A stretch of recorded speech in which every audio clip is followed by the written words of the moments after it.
वेदास्तथा स्मृतिगिरो यमचिन्तशक्तिं सृष्टिस्थितिप्रलयकारणमामनन्ति तं श्यामसुन्दरमवीक्रियमात्ममूर्तिं सर्वेश्वरं प्रणतिमात्रवशं भजामः। अज्ञाननिरधिरुपैति यया विशोषं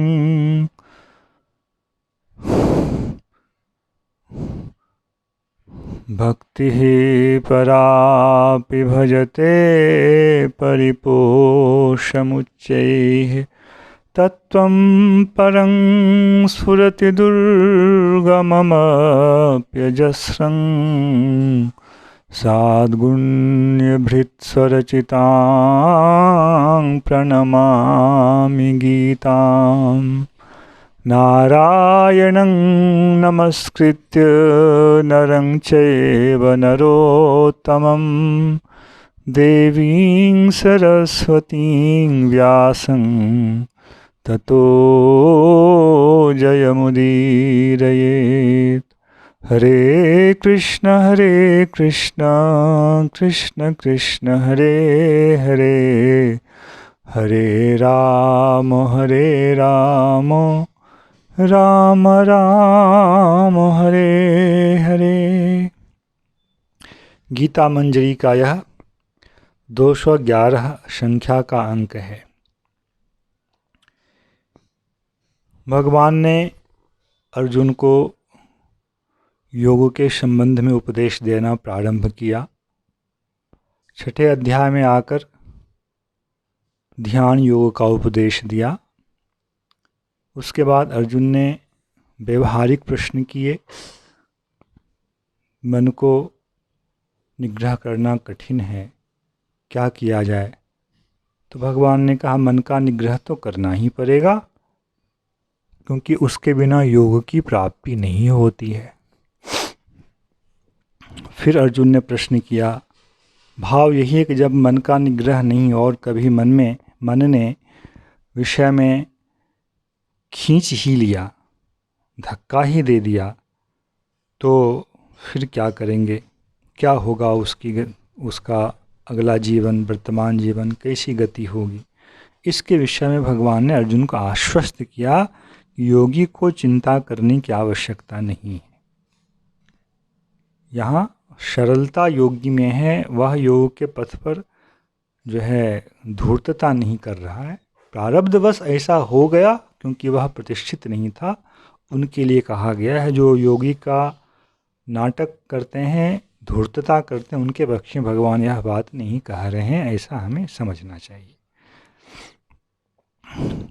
फिर अगले जीवन में किस प्रकार वह साधन के पथ पर आकर्षित हो जाता है स्वतः, क्योंकि उसे वैसे संग की प्राप्ति है।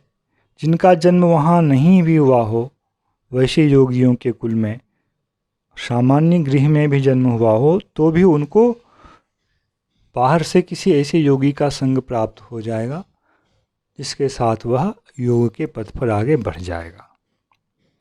फिर अनेक जन्म तक साधन करते करते वह सिद्ध होगा और परम गति को प्राप्त होगा, जो कि योग का लक्ष्य है।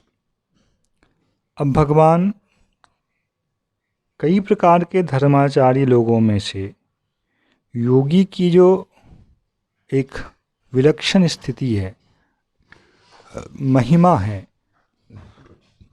उसे कह रहे हैं।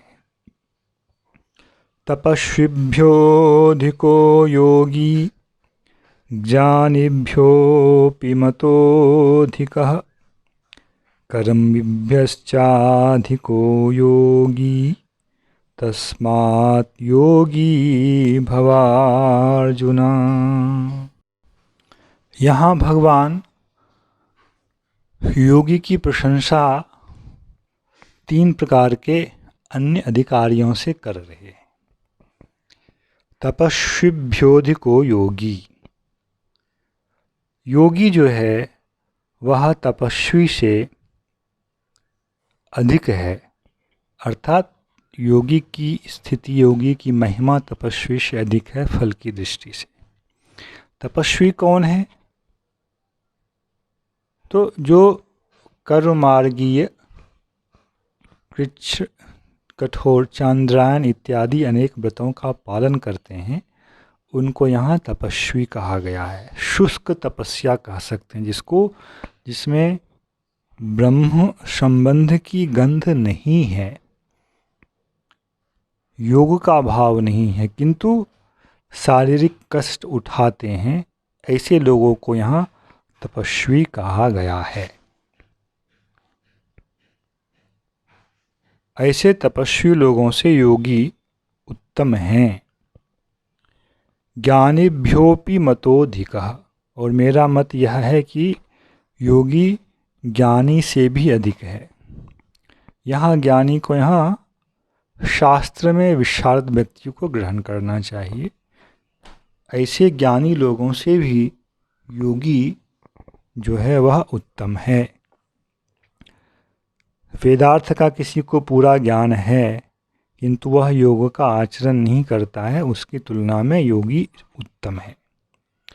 कर्मिभ्यश्चाधिको योगी तस्माद् योगी भवार्जुन। योगी जो है कर्मियों की तुलना में भी उत्तम है, श्रेष्ठ है। कर्मी यहाँ धर्म मार्ग का बहुत कठोरता से पालन करते हैं, किंतु वह वेद में वर्णित सकाम कर्म का मार्ग है। ऐसे जो लोग कर्मी हैं उनकी तुलना में भी योगी श्रेष्ठ है। वह कर्मी कर्मयोगी तब बनेगा जब कर्मण्येवाधिकारेषु मा अधिकारस्ते मा फलेषु कदाचन न कर्मफल हेतुर्भुर्न ते संगोऽस्त्व कर्मणि, इस सिद्धांत में प्रतिष्ठित होकर, ब्रह्म में से संबंधित होकर, ब्रह्मण्याधाय कर्माणि संगम त्यक्त्वा धनंजय, यह सिद्धांत अपने जीवन में लाकर वर्णाश्रम विहित कर्मों का आचरण करेगा तब वह योगी बनेगा। इसलिए सकाम कर्मी, सामान्य कर्मी लोग जो हैं उनकी तुलना में योगी जो है वह श्रेष्ठ है। इसलिए हे अर्जुन, तुम योगी बनो। पर अब यहाँ भगवान असली विषय कह रहे हैं। योगिनामपि सर्वेषां मद्गतेनान्तरात्मना श्रद्धावान् भजते यो मां स मे युक्ततमो मतः। योगी तो योगी है, अंत में उसे मुझसे युक्त होने का सौभाग्य प्राप्त होता है, मुझसे संबंध की अनुभूति का सौभाग्य उसे प्राप्त होता है। युक्त तो अभी भी है, परमात्मा की दृष्टि से वियुक्त कोई नहीं है, किंतु जीवात्मा को परमात्मा के उस संबंध की अनुभूति नहीं है, और उस संबंध को वह प्राप्त करने का जो प्रयत्न करता है वही योग है, जिसे ब्रह्म संस्पर्श पीछे कहा गया है। किंतु यह जो संबंध है, संबंध की प्रगाढ़ता है, यह सबके पक्ष में, योगियों में भी सबके पक्ष में यह एक समान नहीं होता है। इस विशेष बात को भगवान यहाँ कह रहे हैं जो कि पीछे उन्होंने नहीं कहा है, स्पष्टतः नहीं कहा है। योगिनामपि सर्वेषां मद्गतेनान्तरात्मना श्रद्धावान् भजते यो मां स मे युक्ततमो मतः। मेरे मतानुसार युक्ततम, सर्वोत्तम उत्तम रूप से वह योगी मुझसे युक्त है। मतलब एक युक्त है, एक युक्ततर है, एक युक्ततम है। 3 प्रकार का विभाग तो सहज ही समझ में आता है। योगी युक्त होंगे सभी, किंतु युक्त, युक्ततर, युक्ततम, इस प्रकार का एक विभाग योग में है। और भगवान अब उस विशेष चीज़ को कह रहे हैं, मेरे अनुसार वह युक्ततम, वह योगी युक्ततम है, योगियों में भी वह योगी युक्ततम है जो श्रद्धावान होकर मांग भजते। अब यहाँ भगवान ने आत्मा नहीं लगाया, भगवान ने ब्रह्म नहीं लगाया, भगवान ने क्या लगाया? मांग। श्रद्धावान भजते यो माम स में युक्त तमो मतः। श्रद्धावान होकर जो मेरा भजन करता है वह युक्ततम है। कैसे? तो उसके लिए एक विशेषण दिया है, मद गतेन अंतरात्मना। अंतरात्मना, अंदर का जो हृदय है, आत्मा शब्द को यहाँ हृदय लें, चित्त लें, अंतःकरण लें। मदगतेन, वह पूर्ण रूप से भगवान में ही, मद, यहाँ मैं शब्द का अलग प्रकार से प्रयोग कर रहा हूँ। ब्रह्म नहीं किया मैंने, परमात्मा नहीं किया, भगवान किया। मद कह रहे हैं भगवान, माम आगे प्रयोग है। मुझ श्री कृष्ण में अपने चित्त को सन्निविष्ट कर श्रद्धापूर्वक मेरा भजन करता है, वह योगी जो है इन सभी योगियों में से युक्ततम है। भगवान ने इस सिद्धांत को स्थापित किया जो पीछे स्पष्ट रूप से भगवान नहीं कह पाए थे, भूमिका बना रहे थे। जैसे ही भगवान ने योग की भूमिका आरंभ की, आप लोग थोड़ा सा एक सिंहावलोकन हम लोग कर लें, कैसे यहाँ तक भगवान पहुँचे हैं, तो यह विषय स्पष्ट हो जाएगा। अर्जुन मोहग्रस्त हुए। अर्जुन के मोहग्रस्त होने के बाद भगवान ने अर्जुन को उपदेश देना आरंभ किया अर्जुन के अनुरोध से। तो वहाँ भगवान ने सबसे पहले अर्जुन को अमृतत्व की प्राप्ति के लिए प्रेरित किया। अर्जुन, यह युद्ध जो है लाभ अलाभ इन चीज़ों के लिए उपस्थित नहीं हुआ है, यह उपस्थित हुआ है अमृतत्व की प्राप्ति के लिए। इसके लिए फिर जो प्रसंगानुसार आवश्यक विषय थे, देही, तत्पदार्थ, त्वम पदार्थ, इनकी नित्यता का प्रतिपादन करना, देह की अनित्यता का प्रतिपादन करना, इस सब को कहने के बाद भगवान ने स्वधर्म का वर्णन आरंभ किया कि स्वधर्म की दृष्टि से, अमृतत्व को प्राप्त करने की दृष्टि से यदि तुम नहीं विचार करो तो स्वधर्म की दृष्टि से विचार करो।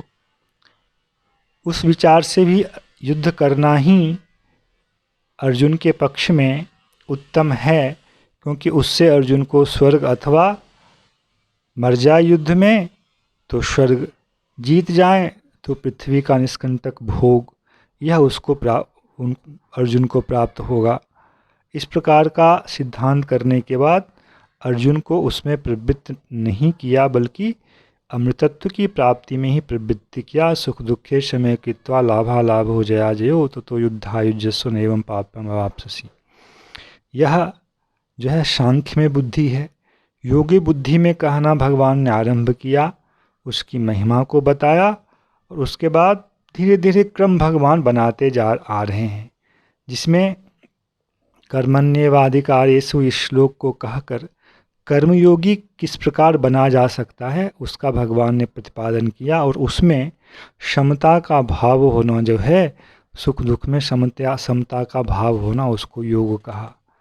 फिर कैसे वह धीरे धीरे जो है मोह के सागर को पार कर जाती है उनकी बुद्धि, तो फिर वह श्रोतव्य श्रुत सभी विषयों में निर्वेद को प्राप्त करता, यही वैराग्य है। वैराग्य को प्राप्त करता है और वह स्थित प्रज्ञ हो जाता है। स्थित प्रज्ञ का लक्षण बताया। यह सब कहते कहते ब्राह्मी स्थिति, फिर ब्रह्म निर्वाण, शांति इत्यादि की बात दूसरे अध्याय तक में की।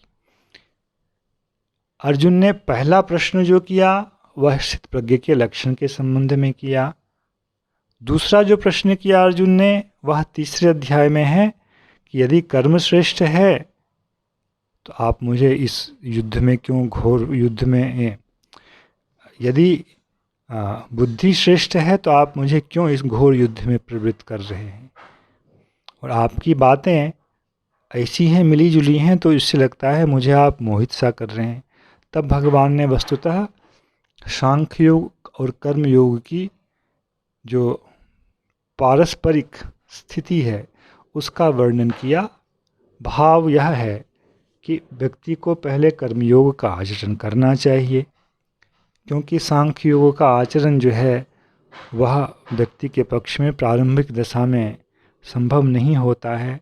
जो लोग आत्माराम हो गए हैं, स्थित प्रज्ञ हो चुके हैं, उनके लिए कर्म की आवश्यकता नहीं है, किंतु कर्म उन्हें भी करना चाहिए अंततः लोक शिक्षा के लिए, जैसे मैं लोक शिक्षा के लिए कर्म करता हूँ। और जो वैसे नहीं हुए हैं उनको तो कर्म करना ही चाहिए। प्रारंभिक लोगों को कर्म को केवल नहीं करेंगे तो हम उत्तम गति को प्राप्त कर लेंगे, ऐसा नहीं हो सकता है। इस प्रकार से फिर कर्म करने में क्या होता है, कर्तापन का अभिमान होता है। उस कर्तापन के अभिमान को छोड़ना चाहिए, क्योंकि वह कर्तापन का अभिमान जो है वह प्रकृति का कार्य है। इसलिए न तो कर्तापन का अभिमान हो, न फल की आकांक्षा हो। फल की आकांक्षा का परित्याग सरल है, किंतु कर्तापन का अभिमान का त्याग सरल नहीं है। वह तो जब उच्च दशा में व्यक्ति पहुंचता है तभी हो पाता है। फिर कैसे कर्म को करना चाहिए, तो मयि सर्वाणि कर्माणि सन्न्यस्याध्यात्म चेतसा निरासी नमो वित्वा युद्ध सुविगत ज्वरः, यह कर्मयोगी की स्थिति है जो 3:30 में भगवान ने कहा है। फिर अर्जुन ने तीसरा प्रश्न, पहला प्रश्न स्थित प्रज्ञ का लक्षण, दूसरा पक्ष इस कर्मयोग और ज्ञान योग या बुद्धि योग जो भी कहें, इनमें यदि यह श्रेष्ठ है तो आप मुझे घोर युद्ध में क्यों लगाया, यह उनका दूसरा प्रश्न था। तीसरा प्रश्न है कि ऐसा क्या तत्व है जो नहीं चाहते हुए व्यक्ति को पाप में लगाता है। तो भगवान ने उसके उत्तर में दिया, यह जो काम है, यह काम ही व्यक्ति को इन अधर्म के पथों में नियुक्त करता है। और इसका अधिष्ठान काम रहता कहाँ है, मन बुद्धि इंद्रियों में काम रहता है। इसलिए इनको शुद्ध करना आवश्यक है, इनको वशीभूत करना आवश्यक है। यह अर्जुन के तीसरे प्रश्न के उत्तर में भगवान ने कहा। चौथे में भगवान ने फिर उस कर्मयोग की महिमा का वर्णन किया, परंपरा का वर्णन किया। तो अर्जुन ने पूछा, आपका जन्म पहले है, मेरा जन्म जो है, सूर्य का जन्म जो, आपका जन्म भी है, सूर्य का जन्म पहले है। आपने उनको कहा। इस प्रसंग में फिर कुछ बातें आई हैं। अंत में भगवान फिर कर्मयोग के लिए उनको प्रेरित करते हुए अंत में जो है ज्ञान योग में चौथे अध्याय की समाप्ति की है। अर्जुन का संशय फिर नहीं मिटा, कर्मयोग से आरंभ कर ज्ञान योग में समाप्त करते हैं। तो अर्जुन ने इस अध्याय में प्रश्न किया है, वो अर्जुन का 5वां प्रश्न है। संन्यास और कर्म, संन्यासम कर्मणाम कृष्ण पुनर्योगम च संससी। संन्यास की भी अनुशंसा कर रहे हैं, फिर से योग की संशा कर रहे हैं। इन दोनों में से जो एक मेरे लिए उत्तम हो उसको आप सुनाएं। तो फिर भगवान ने कहा, संन्यास और कर्मयोग दोनों एक ही हैं, अलग अलग नहीं हैं, किंतु संन्यास उनके पक्ष में बहुत ही कठिन है जिनका चित्त संयत नहीं हुआ है।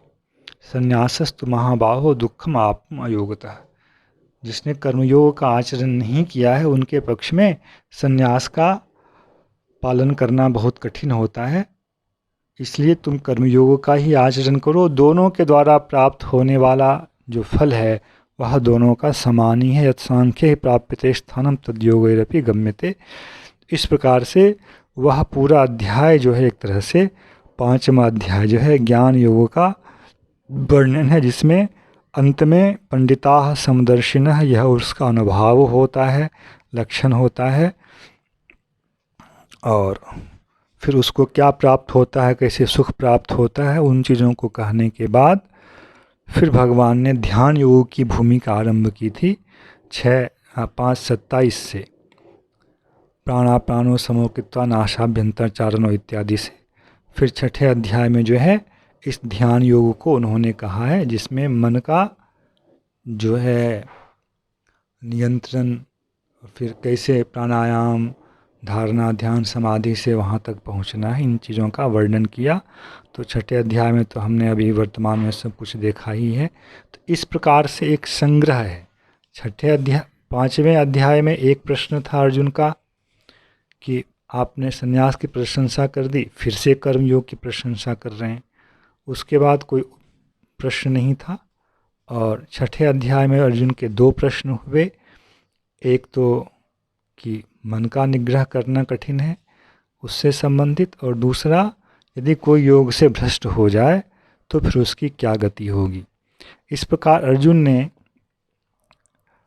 एक प्रश्न दूसरे अध्याय में, 2 प्रश्न तीसरे अध्याय में, 3 प्रश्न हो गए।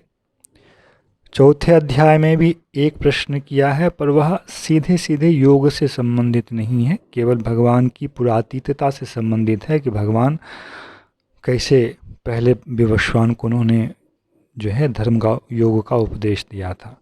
तो यह चौथा प्रश्न था। 5वां प्रश्न 5वें अध्याय में एक ही प्रश्न है, 5वां, संन्यास की महिमा का वर्णन कर पुनः कर्मयोग की महिमा का वर्णन कर रहे हैं। और फिर 6ठे अध्याय में अर्जुन ने 2 प्रश्न किए। तो कुल मिलाकर अर्जुन ने अभी 7 प्रश्न किए। भगवान कुछ कहना चाहते हैं, इस बीच में उससे संबंधित जो संशय होता है अर्जुन उससे संबंधित प्रश्न कर देते हैं। इसलिए जो मूल बात भगवान ने कहने के लिए सोचा था, कहाँ 2:39-40 में, उसमें बीच बीच में व्यवधान पड़ता हुआ आ रहा है। अर्जुन प्रश्न कर रहे हैं तो भगवान को उससे संबंधित उत्तर देना पड़ता है। वास्तव में जो योग है, सर्वोत्तम योग है, उसी की प्रतिज्ञा की गई है 2:39 में, किंतु उसके वर्णन का अभी तक पूर्ण अवसर नहीं मिला था। तो अब भगवान उस अवसर को प्राप्त कर चुके हैं, इसलिए अब युक्ततम की बात उन्होंने उठाई है। कर्मयोग ज्ञान योग का एक ही फल है, तो वो तो युक्त हुआ। ध्यान योग उससे उत्तम है, वह युक्ततर होगा। और युक्ततम की जो बात है, अभी भगवान ने जो कहा, श्रद्धावान होकर चित्त को मुझ में अभिनिविष्ट कर जो मेरा भजन करता है वह युक्ततम है। तो इस प्रकार से 6ठे अध्याय में उस विषय का स्पष्ट संकेत भगवान ने दिया, जिसको कहने की इच्छा उनकी 2:39 और 2:40 में हुई थी। इसके विषय में हम लोग आगे के अध्याय में श्रवण करेंगे। जय श्री कृष्ण। हरे कृष्ण कृष्ण कृष्ण हरे हरे, हरे राम राम राम हरे हरे।